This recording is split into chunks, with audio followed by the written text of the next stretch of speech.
నేను మీ Madhu. Welcome to my channel recipe with Madhu. ఈరోజు మనం చాలా రుచికరంగా స్పైసీగా ఉండే హోటల్ స్టైల్ చికెన్ ఫ్రై మసాలాని ఇంట్లోనే ఎంత సులభంగా చేసుకోవచ్చో చూద్దాం.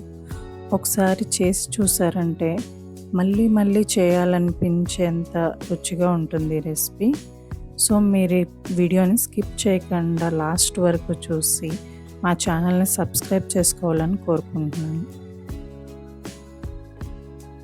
ముందుగా 1 కేజీ చికెన్ తీసుకొని బాగా వాష్ చేసి అందులో 1 స్పూన్ కారం, 1 స్పూన్ సాల్ట్, 1/2 స్పూన్ పసుపు, కొంచెం ఆయిల్ వేసుకొని బాగా మిక్స్ చేసుకోవాలి.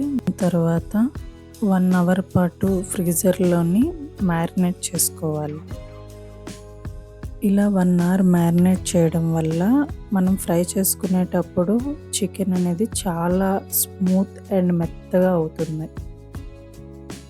ఇప్పుడు మనం మసాలాకి ప్రిపేర్ చేసుకోవాలి. ముందుగా చిన్న జార్ తీసుకొని అందులో 2 స్పూన్స్ ధనియాలు, 1 స్పూన్ జీలకర్ర, మసాలాలో వాడే పువ్వు, దాల్చిన చెక్క, బిర్యానీ ఆకు వేసుకున్న తర్వాత కొన్ని మిరియాలు, 4 ఎండుమిరపకాయలు, 4 లవంగాలు అన్నీ వేసుకొని గ్రైండ్ చేసుకోవాలి మెత్తగా పౌడర్లా. ఇలా పౌడర్లా చేసుకొని పక్కన పెట్టుకోండి. ఇప్పుడు స్టవ్ ఆన్ చేసి కడాయి పెట్టుకొని ఆయిల్ యాడ్ చేసుకోవాలి. ఆయిల్ బాగా హీట్ ఎక్కిన తర్వాత కొంచెం జీలకర్ర వేసుకొని తర్వాత 2 పెద్ద సైజు ఉల్లిపాయలు సన్నగా తరుక్కొని వాటిని యాడ్ చేసుకొని వేపుకుంటూ ఉండాలి. ఉల్లిపాయలు కొంచెం వేగిన తర్వాత 1/2 స్పూన్ పసుపు, కొంచెం సాల్ట్ వేసుకొని బాగా వేపుకుంటూ ఉండాలి. ఉల్లిపాయలు అనేవి బాగా వేగిన తర్వాత అల్లం వెల్లుల్లి పేస్ట్ యాడ్ చేసుకొని పచ్చివాసన లేకుండా బాగా ఫ్రై చేసుకుంటూ ఉండండి. ఇప్పుడు ఫ్రీజర్లోని మనం మ్యారినేట్ చేసి పెట్టుకున్న చికెన్ని తీసుకొని ఈ ఆనియన్స్ దాంట్లో యాడ్ చేసేసుకోవాలి. యాడ్ చేసుకున్న తర్వాత దాన్ని మీడియం ఫ్లేమ్లో పెట్టుకొని బాగా మిక్స్ చేసుకుంటూ ఉండాలి. కొంచెం సేపు మిక్స్ చేసుకున్న తర్వాత మూత పెట్టి అలా మీడియం ఫ్లేమ్లోనే ఉంచేయండి. 5 మినిట్స్ తర్వాత మూత ఓపెన్ చేస్తే కొంచెం మగ్గినట్టు ఉంటుంది. ఇప్పుడు దాన్ని బాగా కలుపుకొని అందులో ఒక 4 పచ్చిమిరపకాయలు, కొంచెం కరివేపాకు, కొంచెం కొత్తిమీర వేసుకొని బాగా పైనుంచి కింద వరకు బాగా కలిపి మూత పెట్టి కొంచెం సేపు ఉంచండి.